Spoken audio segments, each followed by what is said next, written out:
de graduação em Engenharia Florestal e hoje estarei apresentando o trabalho titulado de Chave de Identificação Interativa de Espécies arbustivo-arbóreas de Diamantina, Minas Gerais,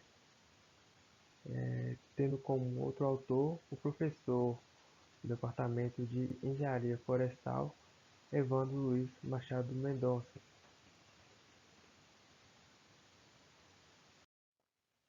As chaves interativas são ferramentas que possibilitam a seleção dos caracteres, criando um filtro dos táxons até que se chegue na identificação final. A chave interativa possui uma grande vantagem, pois ela permite que o usuário da chave entre com as características do seu conhecimento. Ele não fica travado em uma característica para poder passar para a próxima. Ele tem essa opção de entrar com apenas as do seu conhecimento, que pode facilitar na identificação da espécie através de por meio de um sistema de eliminação. O objetivo do trabalho foi criar uma chave de identificação interativa para espécies arbustivas e arbóreas coletadas em Diamantina, baseando-se em seus caracteres morfológicos vegetativos. Para a execução do trabalho, foram seguidas as seguintes etapas. A primeira consistiu na seleção das espécies contidas na chave. Foram selecionadas espécies caracterizadas quanto ao seu porte, somente espécies arbustivas e arbóreas, e foram coletadas no município de Diamantina e que estão incorporadas no acervo do Herbário Dendrológico Giannini Seu Filho, que está localizado no Departamento de Engenharia Florestal. Posteriormente, foi realizada a digitalização dos dessicados. As fotografias foram incorporadas na plataforma do Species. Após as duas etapas, foi realizada a descrição botânica de todas as espécies e, por fim, a criação da chave interativa na plataforma do Lucid. Na figura 1 é possível visualizar a plataforma do Species, onde foram incorporadas as essicatas digitalizadas. Como resultado, obtivemos uma chave interativa composta por 518 coletas, 131 gêneros, 53 famílias e 248 espécies. Na figura 2 é demonstrado o layout da plataforma. Ela é basicamente dividida em 4 quadros. No quadro superior esquerdo consiste nas características a serem selecionadas pelo usuário da chave. O quadro inferior esquerdo consiste nas características já selecionadas. No quadro superior direito é demonstrada as plantas que correspondem às características selecionadas. E no quadro de baixo, as plantas que não correspondem às características selecionadas. O presente trabalho poderá ser utilizado como uma ferramenta para a identificação de algumas espécies da flora diamantinense e região, podendo auxiliar pesquisadores e consultores no entendimento de uma vegetação, visto que uma identificação de maneira correta é de grande importância nesse processo, e uma chave interativa pode ajudar bastante essas pessoas. No mais, eu gostaria de agradecer e desejar a todos um excelente evento. Obrigado.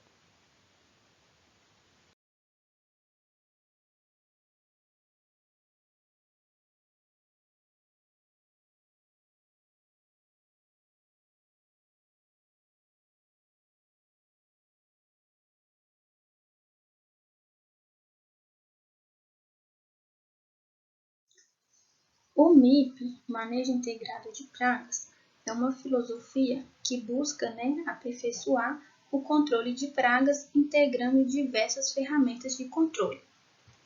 Um desses pilares é o controle biológico, que assume um papel muito importante no controle de insetos praga. O controle biológico utiliza inimigos naturais, para o controle de pragas. Dentro desses inimigos naturais, podemos citar os predadores, parasitoides e fungos entomopatogênicos.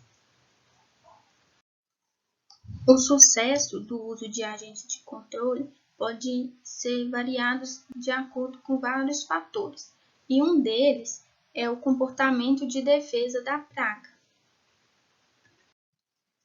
Dentre vários insetos praga, podemos destacar a Spodoptera cosmioides. Ela é uma lagarta pertencente à ordem Lepidoptera da família Noctuida. É uma praga polífaga. Ela foi relatada no Brasil se alimentando de diversas culturas agrícolas e florestais.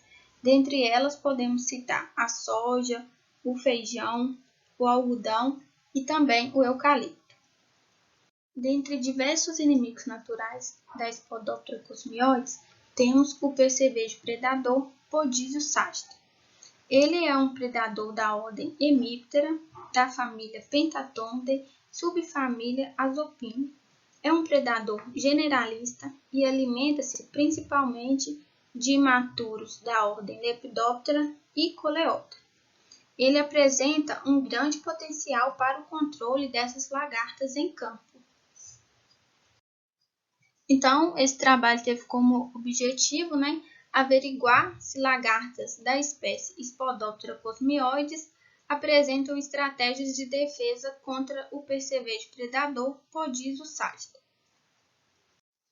Esse experimento foi conduzido no Laboratório de Controle Biológico da Universidade Federal dos Vales do Jequitinhonha em Mucuri sobre condições controladas, onde a umidade relativa ela variou entre 50% e 70%, a temperatura entre 23 e 27 graus Celsius e um fotoperíodo de 12 horas. As presas alternativas Tenebro-Molito foram obtidas das nossas criações do nosso laboratório, onde eles são criados em bandejas plásticas com 42, 26 e 7 centímetros. Para alimentação é oferecido farelo de trigo 97% e também fatias de cana-de-açúcar para hidratação, tanto das larvas quanto dos adultos. O predador Podicasta também foi obtido de nossas criações em laboratório, onde posturas são colocadas em placas de Petri de 9 por 1,2 centímetros e permanece nessas placas até o terceiro estágio. Para alimentação, é oferecido pulpas de Tenebro molito e após o terceiro estágio, essas ninfas elas são realocadas para potes plásticos de 1000 ml. Esses potes possuem um tubo anestésico contendo uma folha de eucalipto, um pouco de água destilada e um chumaço de algodão.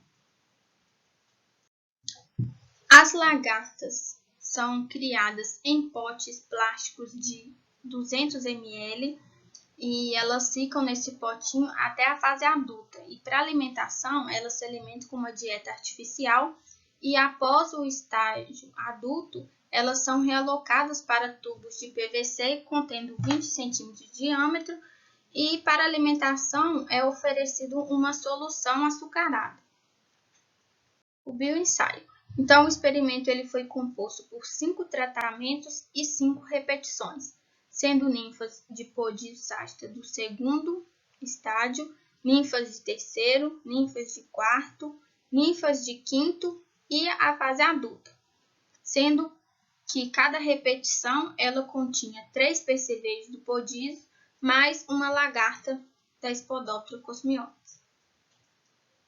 Inicialmente, esses percevejos foram divididos em grupos de 3 indivíduos por fase, né? Primeiro, eles ficaram 24 horas se alimentando, então foi oferecido pulpas de tenebro, e posteriormente eles ficaram 24 horas sem alimentação.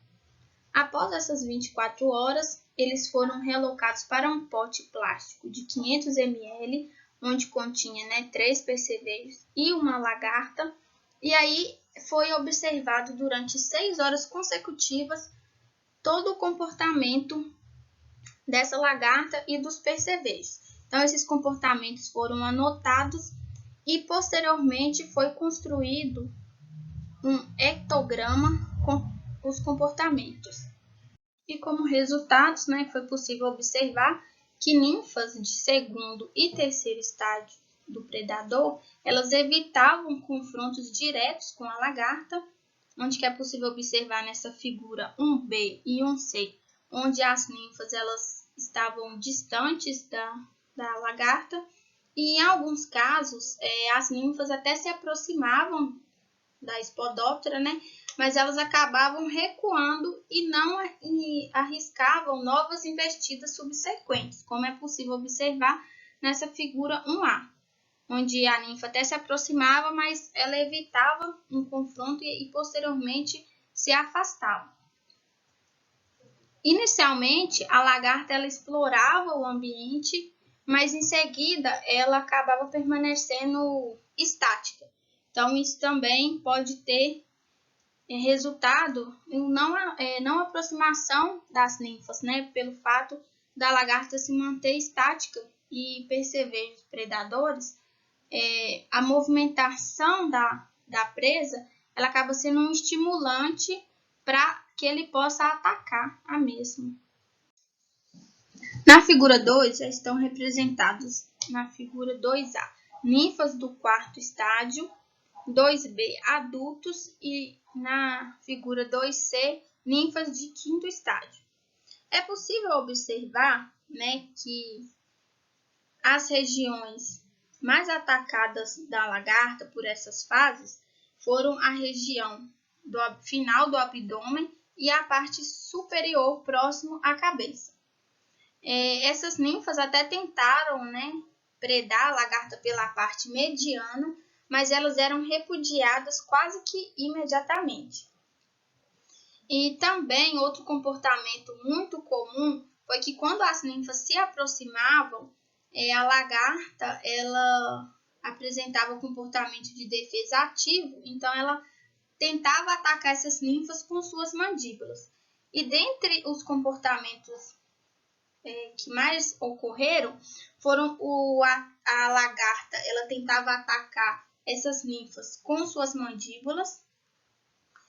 Outro movimento foi que ela realizava fortes movimentos corporais e giros em torno de seu próprio eixo corporal, e também ela acabava regurgitando sobre predadores. Então, todos esses comportamentos eles acabavam afastando essas ninfas, mas, no entanto, as ninfas dos estádios mais avançados, mesmo com todos esses ataques, essa defesa, ela acabou predando essa lagarta. Podemos concluir que as lagartas Spodoptera cosmioides, elas apresentam estratégias ativas de defesa contra a ação de predadores podísio-ságita, e que esses comportamentos eles dependem da fase de desenvolvimento e insta do predador. Quero agradecer ao FVJM, ao CNPq, pelo custeio desse trabalho, e caso tenha alguma dúvida, pode estar entrando em contato. Obrigada.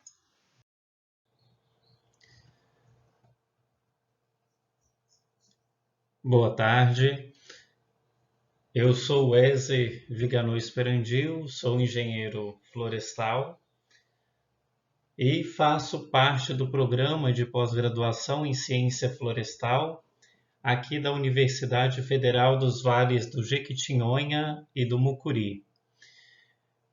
E participando aqui da Semana de Integração, Ensino, Pesquisa e Extensão da UFVJM, eu irei apresentar o resumo denominado Modelagem das Perdas de Solo como ferramenta para o planejamento territorial da bacia hidrográfica em Felício dos Santos, Minas Gerais. Os autores desse resumo sou eu, Wesley Viganò Esperandil, Daniele Mucida, Eric Gorgens, Tamara Nunes, Ilziane Martins, Bruno Silva e Reinaldo Santana. Todos os autores eles fazem parte do programa de pós-graduação em Ciência Florestal aqui da UFVJM. Bom, quando a gente pensa em erosão, a gente está falando de uma das grandes ameaças à produtividade agrícola e, assim, à estabilidade social do planeta. Isso principalmente nas áreas mais pobres e mais carentes do globo. É claro que quando a gente pensa em erosão, também é um processo natural, porém, quando ele ultrapassa os limites de perdas de solo daquele local, então ela se torna essa grande ameaça. Bom, então é necessário conhecer a aptidão de uma área para que a gente faça um bom estabelecimento e um desenvolvimento das atividades que ali serão feitas. E por que da escolha do Ribeirão Santana? Primeiro, que esse estudo ele vai contemplar a bacia hidrográfica do Ribeirão Santana, em Felício dos Santos. Primeiro, ela se encontra em uma área do domínio dos campos rupestres da Serra do Espinhaço. Então, só isso já coloca ela como um hotspot de biodiversidade. E ela é a única fonte de captação de água superficial para o abastecimento do município de Felício dos Santos. Bom, então, coloca o uso e ocupação do solo do Ribeirão Santana como prioridade para a conservação dos recursos edáficos, hídricos e desse hotspot da biodiversidade, objetivando conciliar conservação e desenvolvimento social. Bom, então, material e métodos. O nosso estudo ele foi realizado na bacia do Ribeirão Santana, que compreende o município de Felício dos Santos. Essa bacia possui aproximadamente 7.200 hectares. A classificação do clima é do tipo CWB e os índices de precipitação variam de 1.250 a 1.550 milímetros e a temperatura média anual é de 20 graus Celsius.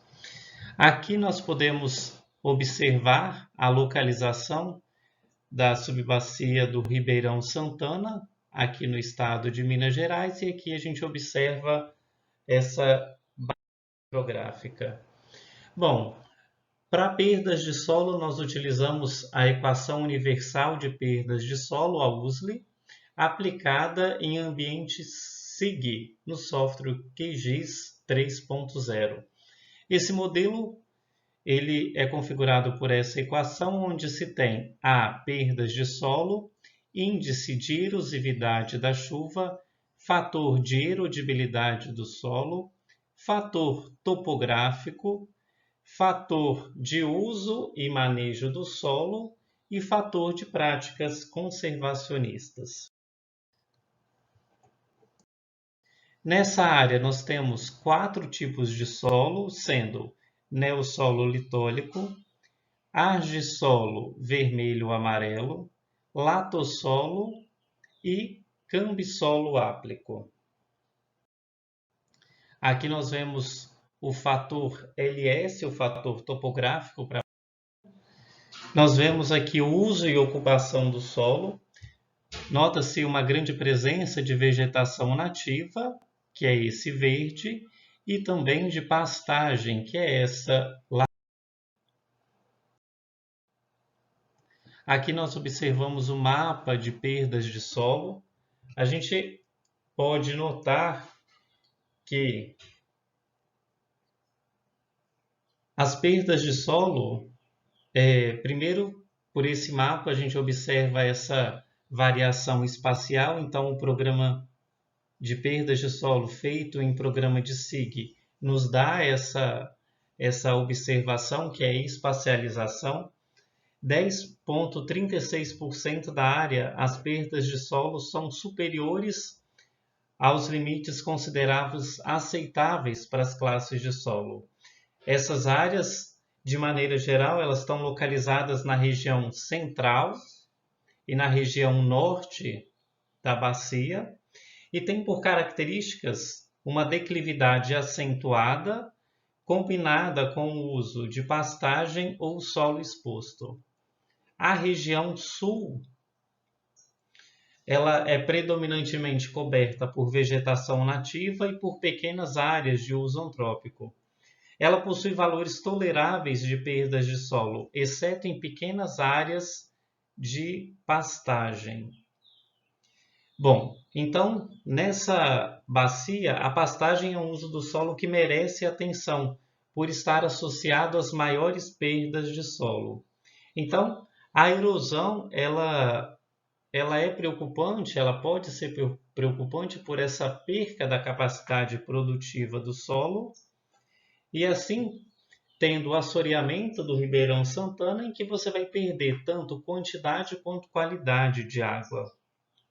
Espera-se, então, que com essa identificação visual das perdas de solo, possa-se ter atividades de gestão pública que foquem principalmente essas áreas, acessando tanto produtores quanto as próprias comunidades em que estão inseridas essas áreas.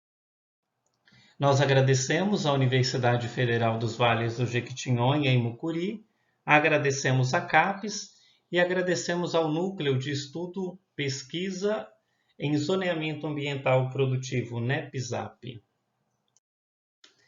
E você que participa também do Sintegra, nosso agradecimento.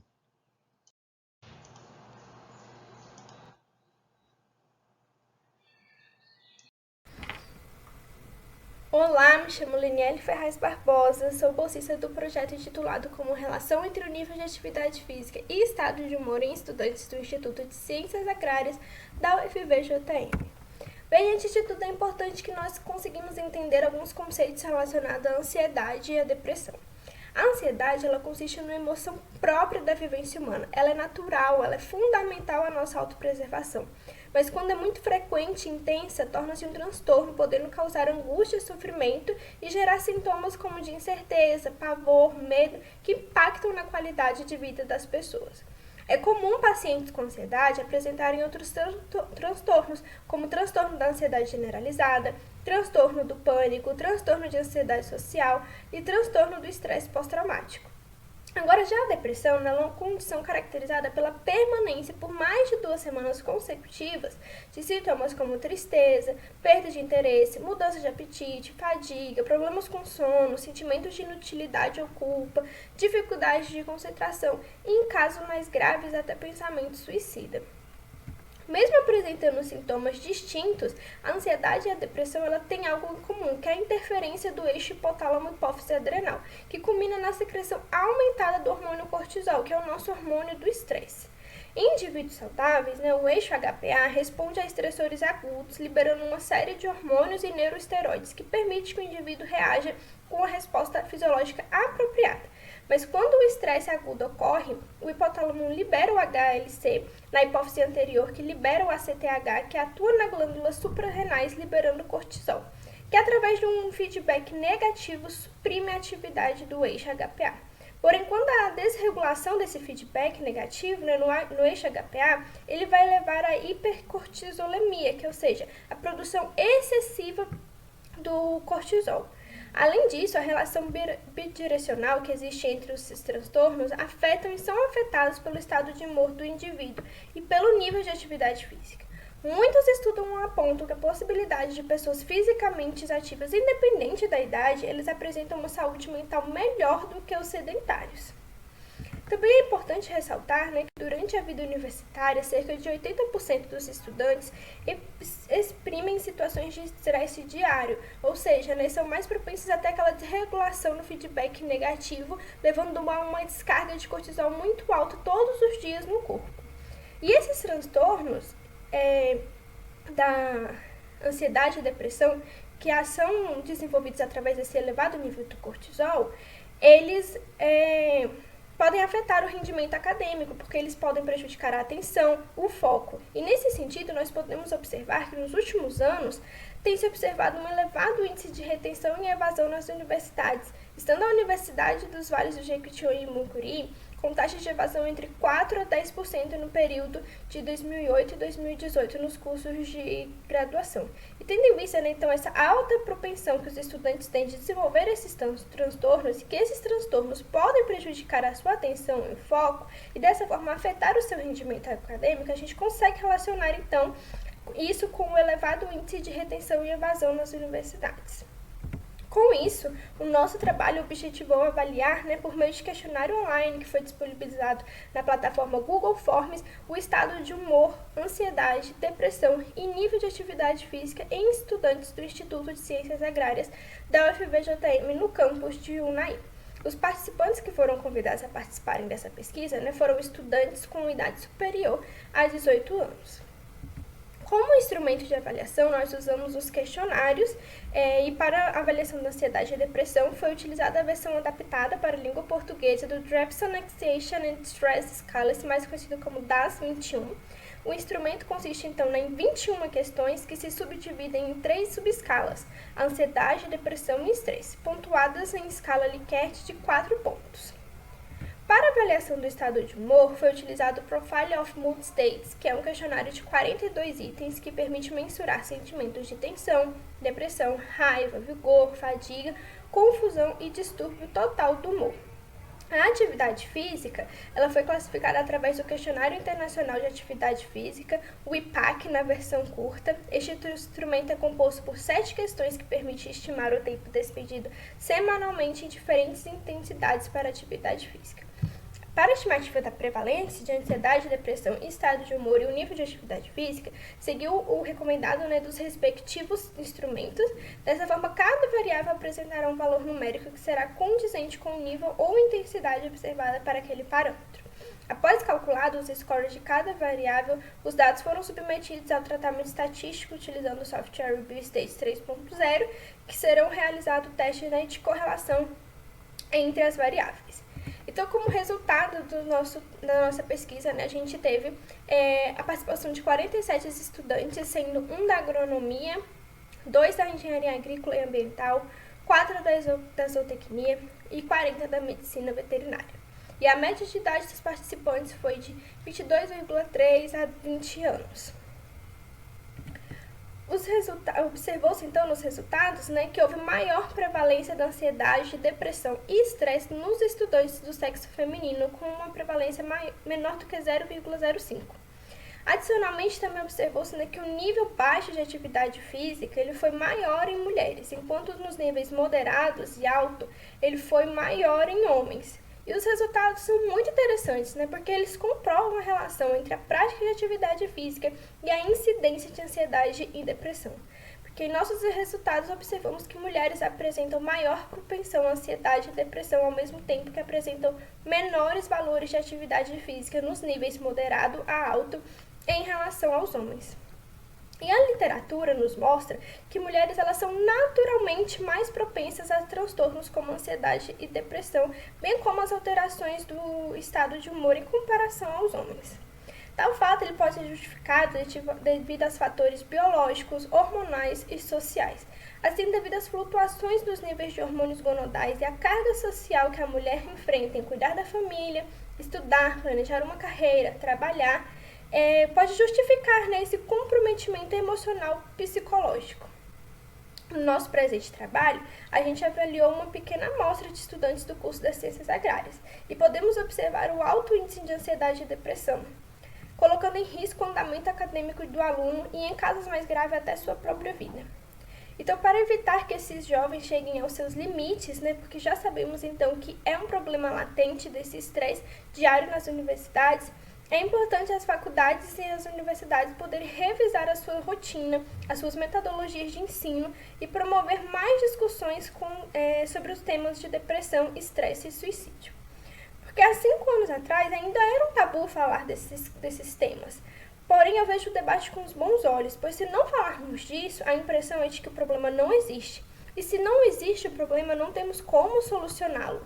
Então, é importante, né, promover rodas de conversas, debates, atividades, oficinas, que possam exprimir isso, como que os alunos possam enxergar que não estão sozinhos e que há uma maneira de tratar isso.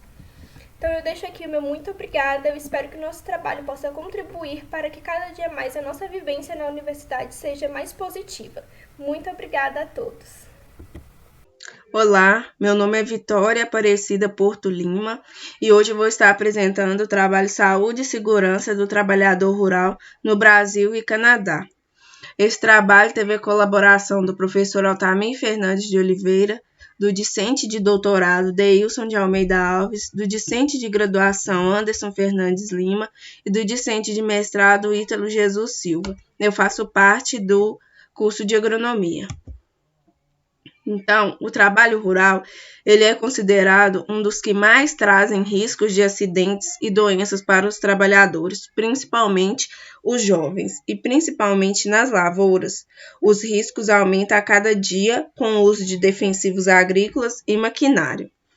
Então, cada país tem suas próprias leis sobre saúde e segurança no trabalho rural.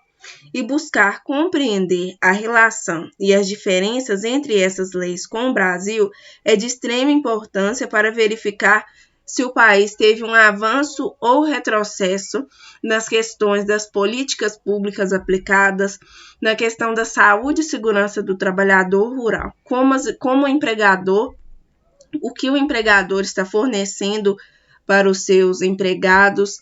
Então, é importante fazer essa comparação para ver como o país está, aonde precisa de melhoras.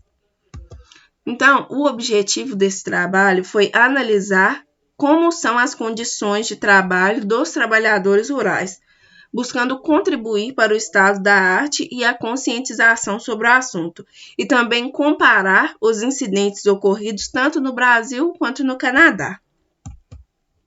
Então, a metodologia utilizada inicialmente foi uma pesquisa descritiva, que contou com uma pesquisa dos principais incidentes no Canadá, que apresentam altos índices de lesões, uma pesquisa exploratória, e essa pesquisa exploratória foi realizada em periódicos especializados, textos técnicos, sites governamentais e documentos oficiais relacionados ao tema.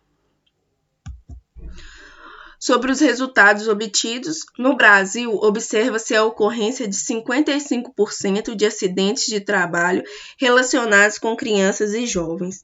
Esses acidentes estão diretamente ligados principalmente à moradia compartilhada, atividades de lazer e à falta do equipamento de proteção individual. Então, esses fatores são que levaram a ter essa ocorrência de acidentes com crianças e jovens. Então, com isso, deve haver o desenvolvimento de políticas públicas que sejam mais voltadas para crianças e jovens do meio rural, ter mais conscientização, mostrar para jovens e crianças a importância de se utilizar um equipamento de proteção individual no campo. E os acidentes envolvendo os animais peçonhentos ainda são um problema, principalmente para crianças, jovens e idosos no meio rural. E é um problema que merece maior atenção, com mais conscientização e com o uso do equipamento de proteção individual.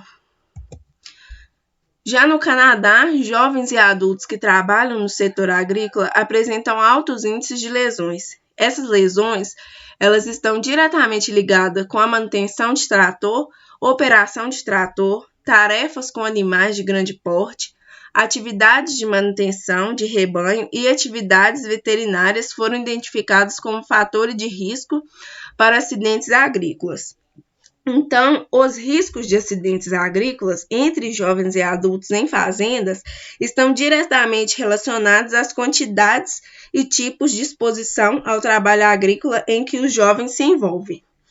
E com isso também tem um atraso no recebimento de atendimento de emergência. Então, assim que o trabalhador sofre o acidente, ele tem que receber o atendimento médico, porque senão a lesão vai se agravar. Então, é um assunto que merece maior atenção, ter mais conscientização também, e também ter o desenvolvimento de políticas públicas que sejam mais voltadas para o trabalhador rural, sempre buscando o atendimento mais rápido na emergência. Então, como conclusão, nós temos que, mesmo no Brasil possuindo a NR 31, que tem o título Segurança e Saúde no Trabalho na Agricultura, Pecuária, Silvicultura, Exploração Florestal e Aquicultura, é importante que os jovens e adultos tenham mais informações sobre como realizar suas atividades de forma segura. E quanto à comparação entre o Brasil e o Canadá nos incidentes que envolvem jovens e adultos, não existem diferenças. Os dois países ainda precisam adequar suas leis para a realidade presente no campo e sempre buscando preservar a vida dos trabalhadores rurais, incluindo jovens e crianças, através da conscientização, mostrando para eles a importância de se utilizar um equipamento de proteção individual. Aqui estão meus agradecimentos. Agradeço ao CNPq e à universidade. Esses dados foram de um projeto de iniciação científica. Obrigada. Olá, meu nome é Caroline e eu vou falar sobre o curso Se Liga 60+, Rotulagem de Alimentos. Nós vamos começar com uma introdução sobre a importância da rotulagem de alimentos. A rotulagem de alimentos é uma ferramenta que permite selecionar o alimento de acordo com as necessidades do consumidor. Mas devido às informações específicas e termos técnicos presentes nos rótulos, se torna de difícil compreensão, principalmente para idosos. E o objetivo do projeto é elaborar um curso online para idosos, de forma a repassar conhecimentos sobre rotulagem de alimentos em uma linguagem acessível, de forma que eles não cometam engano na hora das compras. E é importante ressaltar que esse curso ele vai fornecer informações valiosas para aqueles que possuem restrições alimentares, intolerância à lactose, doença celíaca, diabetes, hipertensão, colesterol e obesidade. Sobre a nossa metodologia, nós dividimos o nosso curso em 3 módulos. O primeiro módulo, nós vamos falar sobre a rotulagem e a nova rotulagem. No segundo módulo, nós vamos falar sobre a composição dos alimentos. E no terceiro módulo, nós vamos falar sobre as restrições alimentares. E dando continuidade à nossa metodologia e falando sobre o módulo rotulagem, a nova rotulagem que compõe o nosso curso, esse módulo em específico, ele aborda sobre as legislações vigentes sobre rotulagem de alimentos. Nós temos aí a RDC 360, de 23 de dezembro de 2003, que fala sobre a rotulagem de alimentos enlatados. Nós temos a RDC 429, de 8 de outubro de 2020, que fala sobre a rotulagem dos alimentos embalados. Nós temos a RDC 136, de 8 de fevereiro de 2017, que estabelece os requisitos para a declaração obrigatória da presença de lactose nos rótulos dos alimentos. Nós temos a RDC 135, de 8 de fevereiro de 2017, que aprova o regulamento técnico referente a alimentos para fins especiais, para dispor sobre os alimentos para dietas com restrição de lactose. E, por fim, nós temos a RDC 26, de 2 de julho de 2015, que dispõe sobre os requisitos para rotulagem obrigatória dos principais alimentos que causam alergias alimentares. No módulo de composição dos alimentos, nós falamos aí sobre carboidratos, proteínas, vitaminas e minerais, lipídios e falamos também sobre a alimentação saudável.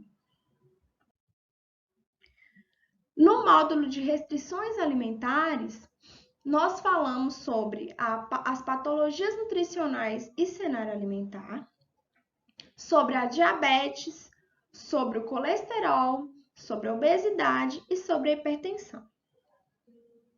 E quais foram, nossos principais meios de divulgação e onde nosso curso está hospedado?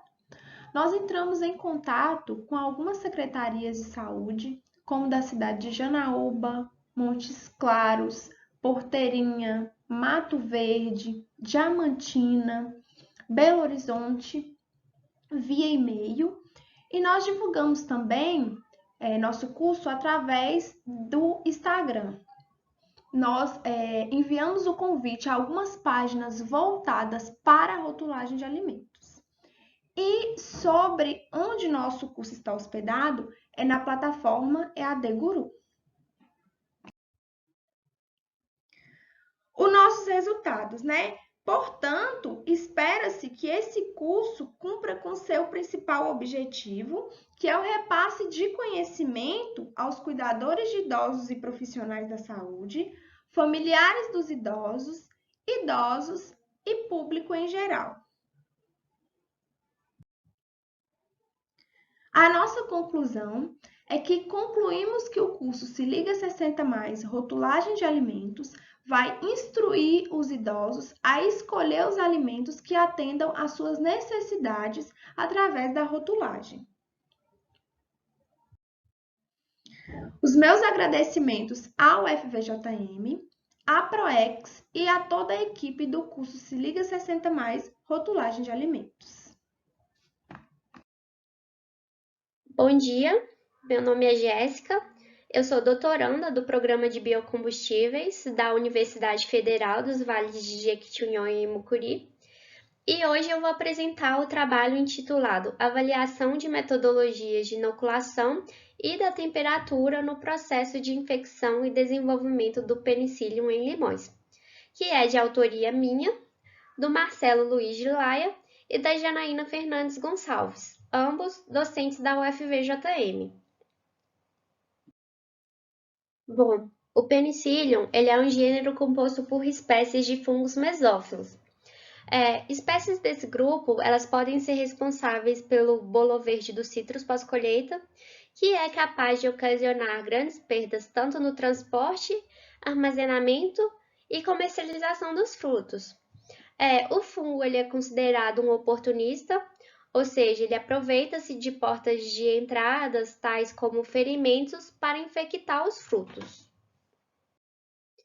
O objetivo no nosso trabalho foi analisar a influência de diferentes formas de inoculação e também da temperatura no processo de infecção e desenvolvimento do Penicillium em limões.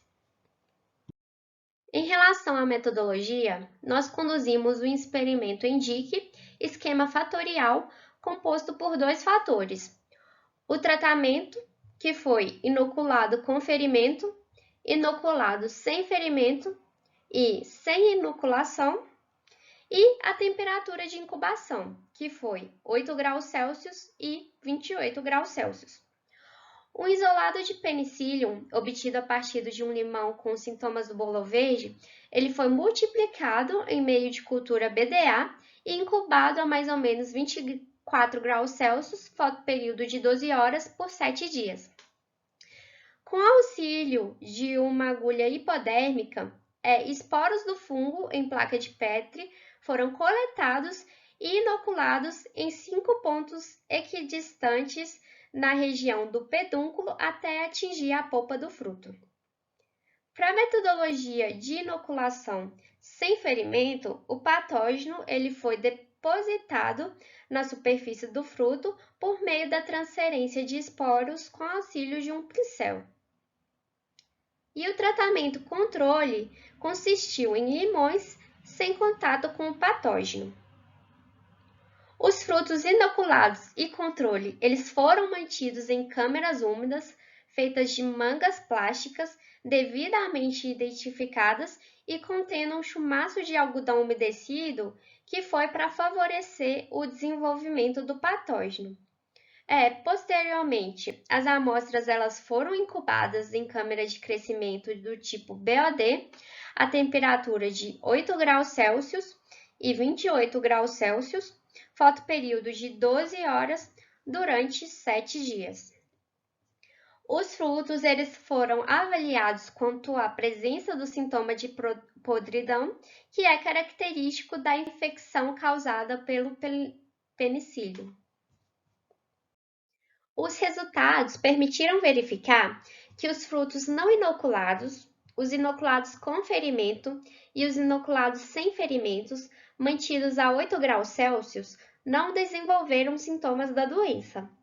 Todavia, nos frutos armazenados a 28 graus Celsius, apenas nos inoculados com ferimento, houve um desenvolvimento acelerado da doença, recobrindo praticamente toda a superfície do fruto. Logo, podemos inferir que o patógeno, então, se utiliza de ferimentos para causar infecção e que a baixa temperatura ela pode ter inibido o metabolismo do patógeno, impedindo a progressão da doença. Sendo assim, alternativas de controle podem incluir evitar ferimentos e armazenar o fruto em baixas temperaturas e umidade. E para finalizar, eu gostaria de fazer os agradecimentos, primeiramente à Universidade Federal dos Vales de Jequitinhonha e Mucuri, onde foi conduzido o experimento, e também às agências de fomento, a Fundação de Amparo à Pesquisa do Estado de Minas Gerais, FAFEMIG, e ao Conselho Nacional de Desenvolvimento Científico e Tecnológico, CNPq.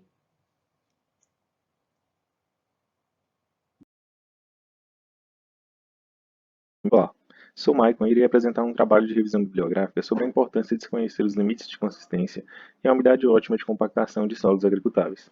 Esse trabalho foi realizado como forma de conclusão de uma iniciação científica que, devido à pandemia, teve que ser paralisada. Bom, os autores sou eu, o Norton, a professora Ingrid e o professor Fabrício.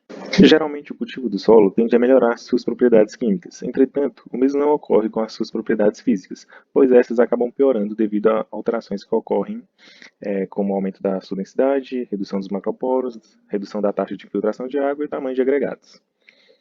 O solo ele tem a capacidade de desenvolver funções ambientais e ecossistêmicas essenciais, onde o conhecimento das propriedades e processos dessa capacidade compreende a definição da qualidade física do solo.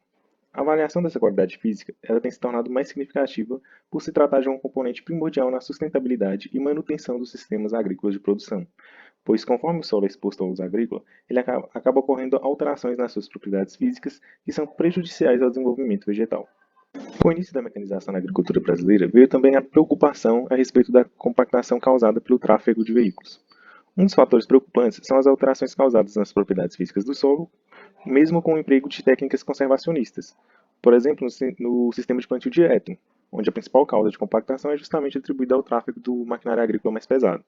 Além disso, grande parte das atividades realizadas na agricultura de larga escala é mecanizada, desde o preparo do solo até a colheita, o que pode alterar as estruturas do solo e afetar suas propriedades físicas devido às grandes pressões que são aplicadas.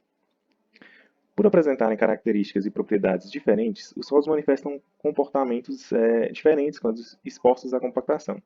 Para o mesmo tipo de solo, a deformação gerada dependerá apenas da umidade. No período que estiver mais seco, a capacidade de suporte de carga do solo pode aumentar a pressões de compactação aplicada. Mas o contrário não é válido, já que com altos valores de umidade, a deformação do solo é facilitada. O ensaio de Proctor é um teste originário da engenharia geotécnica para avaliar as condições de compactação do solo frente à variação da umidade. Consequentemente, pode-se avaliar a umidade que garante a máxima compactação. Esse é o equipamento usado na realização do ensaio de Proctor. Trata-se de um cilindro de volume conhecido e um peso de volume também conhecido. Para que dessa forma sempre exerça uma mesma pressão sobre o solo, obtendo-se o peso específico do solo em decorrência do incremento de umidade. Com esse ensaio, pode obter-se a curva de compactação de um solo, compactando sempre com a mesma energia, alterando somente a umidade a qual o mesmo está submetido. Posteriormente, pode-se relacionar os valores de densidade com os de umidade. Uma vez gerada a curva de compactação, pode-se avaliar a umidade atual do solo e se essa encontra-se elevada ou não para o tráfego de maquinário pesado, para assim evitar o aumento da densidade do solo e sua compactação. A conformação da curva de compactação pode ser alterada pelas características de cada solo, como granulometria, mineralogia e teor de carbono orgânico. Nessa imagem, vemos a curva de compactação para o mesmo solo, o qual a única diferença entre eles é o teor de carbono orgânico. Percebemos que o solo que apresenta maior concentração de carbono orgânico, ele apresenta uma menor densidade, e ele além de possuir uma umidade ótima de compactação mais elevada. Em 1911, Albert Schattenberg definiu os limites que determinam os intervalos de consistência do solo, dependendo da sua umidade. O solo ele pode apresentar características típicas de um sólido, um líquido e de seus intermediários, semissólido e plástico, definidos como estado de consistência. Essa variação ela depende do teor de água no solo. Os limites de Schattenberg são denominados limites de contração, de plasticidade e de liquidez. Eles limitam um estado de consistência e outro. Ao se conhecer esses valores, pode-se inferir qual a consistência do solo com base na sua umidade, determinando-o como sólido, friável, plástico ou viscoso. É fundamental avaliar e entender os limites de Schattenberg e sua relação com a densidade do solo, a densidade máxima de compactação e a umidade ótima de compactação que são obtidas pelo ensaio de Proctor normal. Isso porque a água ela reduz as forças de coesão, facilitando o deslizamento e empacotamento das partículas do solo quando é exercida algum tipo de pressão sobre ele. Diante disso, o uso de máquinas e implementos quando a umidade do solo se encontra próxima ao limite de plasticidade é o fator principal de compactação dos solos agrícolas. O solo manifesta limites no suporte de pressões, por isso é importante verificar esses valores, mapeá-los e classificá-los em relação à capacidade de suportar a compactação e sua susceptibilidade à mesma, contribuindo assim para um manejo adequado do solo e, consequentemente, favorecendo o crescimento e desenvolvimento das plantas. A zona em que o solo é considerado friável, entre os limites de contração e plasticidade, corresponde à faixa ótima para a mobilização mecânica. Por exemplo, caso um solo argiloso que apresente baixa umidade venha a ser mecanicamente mobilizado, este possivelmente irá exigir um preparo secundário, pois resultará na formação de grandes blocos de agregados, como o uso da imagem. Isso deve-se ao fato de o solo estar bastante coeso e duro, uma vez que as partículas secas exercem um efeito cimentante entre si devido ao efeito da coesão. Caso ocorra o contrário e este solo ele seja mobilizado com alto valor de umidade, o mesmo apresentará características plásticas, não retornando à sua forma original com a suspensão das forças externas exercidas. Aqui eu trouxe para vocês alguns trabalhos que analisam as propriedades físicas do solo. O primeiro é o estudo dos limites de consistência de 4 classes de solos tropicais, elaborado por Cipriani e colaboradores, o qual teve como objetivo realizar um estudo comparativo da consistência do solo de diferentes regiões de Lavras, em Minas Gerais. Os 4 solos analisados foram o cambissolo áplico, o argissolo vermelho e amarelo, litossolo vermelho e o latossolo vermelho, nos horizontes A e B. Um dos resultados que eles chegaram foi que o litossolo vermelho ele apresentou os maiores limites, o maior intervalo de friabilidade no horizonte A e o menor no horizonte B. O latossolo vermelho ele apresentou os valores mais elevados para o limite de plasticidade e de contração, o que indica que pode ser preparado em umidades superiores em relação aos demais solos. Já o limite de liquidez ele variou em função da textura do solo, elevando-se à medida que se aumentava os teores de argila de cada solo. Este outro trabalho, com o título Atributos físicos relacionados à compactação de solo sob vegetação nativa em região de altitude no sul do Brasil, o qual teve o objetivo estudar e relacionar a densidade máxima, umidade ótima de compactação e densidade relativa com os limites de consistência, granulometria e teor de matéria orgânica de solos predominantes do Planalto Sul de Santa Catarina sobre vegetação nativa de clima temperado. Ele foi realizado por Luciano e colaboradores. Um dos resultados obtidos nesse trabalho é justamente a curva de compactação do horizonte A de 6 solos do Planalto Sul catarinense pelo ensaio de Proctor normal. Os solos analisados foram o cambissolo úmico alumínico 1 e 2, o nitossolo vermelho alumínico, o nitossolo bruno distrófico, o neossolo litólico úmico e o neossolo litólico distrófico. Com esse estudo, eles concluíram que a umidade ótima de compactação diminui nos solos mais arenosos, especialmente naqueles com predominância de areia fina, e aumenta naqueles com altos teores de argila ou carbono orgânico total e maiores limites de Atterberg. Com isso, percebemos que conhecer as propriedades físicas do solo é essencial para a tomada de decisão mais assertiva quanto à escolha do manejo mais apropriado, contribuindo para o avanço das atividades agrícolas com menor degradação dos recursos naturais. Conclui-se que o tema da revisão apresentada é importante e fundamental para a grande maioria das atividades agrícolas, hidrológicas e de conservação dos recursos naturais, e a sua investigação científica merece a devida importância. Gostaria de agradecer a todos pela atenção. Obrigado.